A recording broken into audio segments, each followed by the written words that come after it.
আসসালামু আলাইকুম। সবাই কেমন আছেন? আশা করি ভালো আছেন। আজকে ব্রয়লার মুরগির মাংস রান্না করছি, আর এটা আপনাদেরকে দেখাবো কতটা সুন্দর হয়েছে মাংস রান্নাটা দেখতে, আর খেতেও অনেক সুস্বাদু। এই ব্রয়লার মুরগির মাংস কিভাবে রান্না করতে হয় আসুন পুরো প্রণালীটা দেখি। তো প্রথমে যেটা লাগতেছে, মুরগিটা আমি কাটে ধুয়ে এভাবে বাটিতে নিয়েছি, আর পিসগুলো আমি মধ্যম করছি, ছোটও না বড়ও না। দেখাই কাছ থেকে। আর এখানে মশলা নিয়েছি, পেঁয়াজ কুচি আমি 1 কাপ নিয়েছি ভরাট করে, পেঁয়াজ বাটা, শুকনো মরিচের গুঁড়া, হলুদ গুঁড়া আর ধনে গুঁড়া। এখানে ধনেটা আমি তাওয়ায় ভাজে তারপর গুঁড়ো করে নিয়েছি, আর লবণ। আর এখানে নিয়েছি রসুন বাটা, আদা বাটা, জিরে বাটা, আর এখানে 4টা সাদা এলাচ নিয়েছি, 3টা লবঙ্গ, আর 8-10টার মতো গোলমরিচ আছে, তেজপাতা আর দারুচিনি থাকছে। রান্নার জন্য তেল। চুলায় একটা কড়াই বসায় গরম করে নিয়েছি, দিয়ে দিচ্ছি তেল।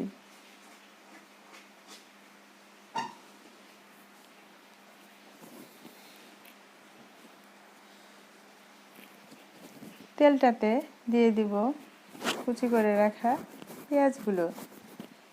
আমি সবগুলো দিব না, এটা বেরেস্তা করব, এজন্য অর্ধেক পেঁয়াজ দিয়ে নিলাম।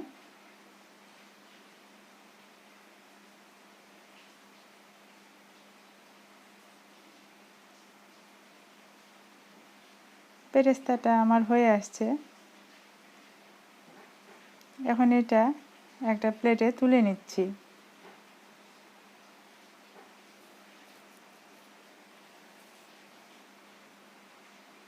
ওই তেলেই দিয়ে দিলাম একটা তেজপাতা, দারুচিনির 2টো টুকরো, আর সাদা এলাচ, গোলমরিচ আর লবঙ্গ।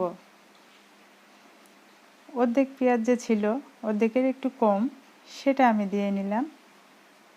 পেঁয়াজগুলো একটু বাদামি কালারের করে ভেজে নিব। দিয়ে দিচ্ছি একটু লবণ,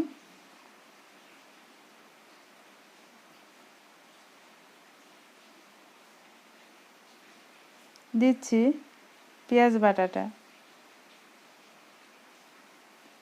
আর এই রান্নাটাতে পেঁয়াজের পরিমাণ একটু বেশি নিচ্ছি রসুন বাটা,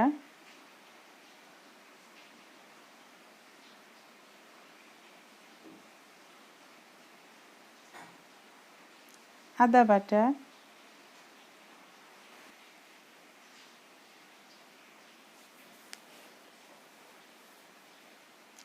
জিরা বাটা। আমার এখানে মাংসের পরিমাণ 1 কেজির থেকে একটু বেশি আছে।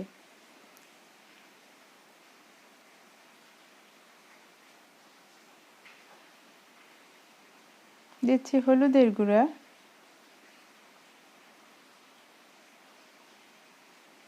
শুকনো মরিচের গুঁড়া।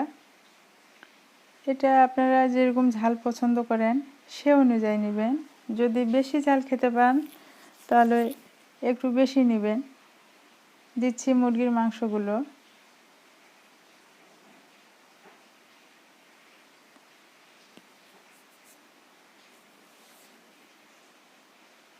নাড়ে চাড়ে দিচ্ছি যেন সবগুলো মাংসের সাথে মশলাটা লাগে।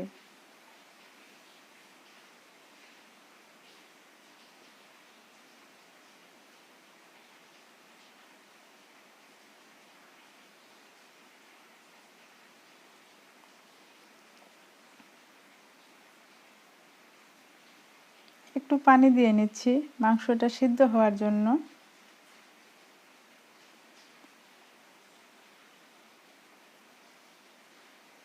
এখন আমি ঢাকে দেব। কিছুক্ষণ ঢাকনা দিয়ে রাখার পরে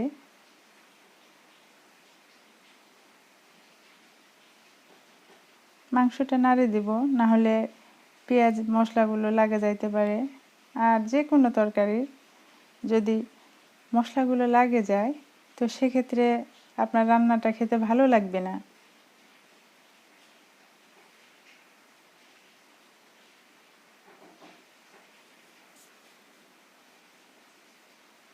দিচ্ছি ধনে গুঁড়া, যেটা আমি ভাজে গুঁড়ো করে রাখছিলাম ওইটাই।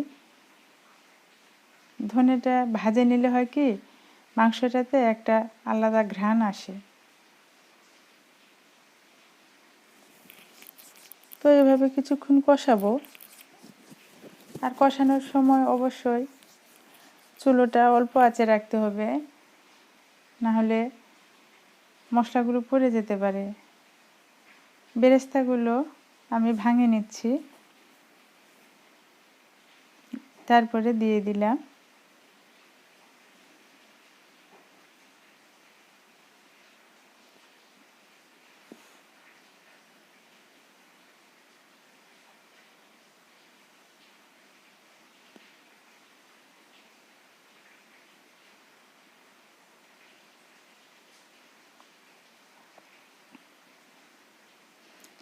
মাংসটাকে কষাবেন অনেকক্ষণ ধরে আস্তে আস্তে, তাহলে স্বাদ বেশি হবে।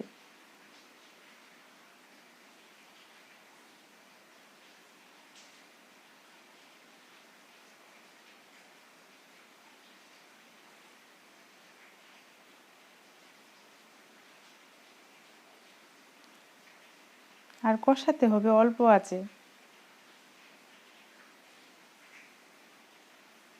তো কষানো হয়ে গেছে।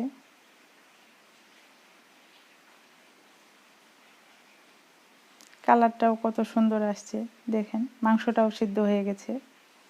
এর থেকে বেশি সিদ্ধ করলে তখন মাংসটা খুলে পড়ে যাবে।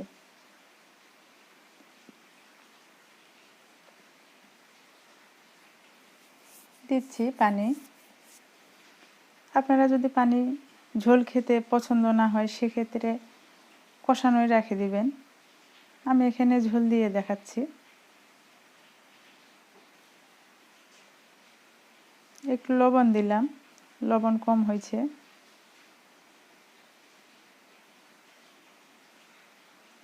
আপনারাও টেস্ট করে দেখে তারপরে যদি লাগে দিয়েন।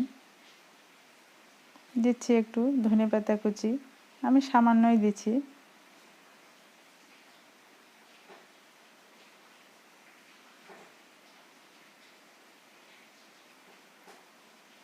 হয়ে গেল।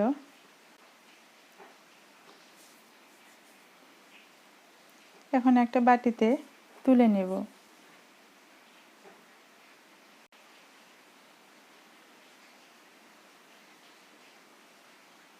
হয়ে গেছে আমার রান্না।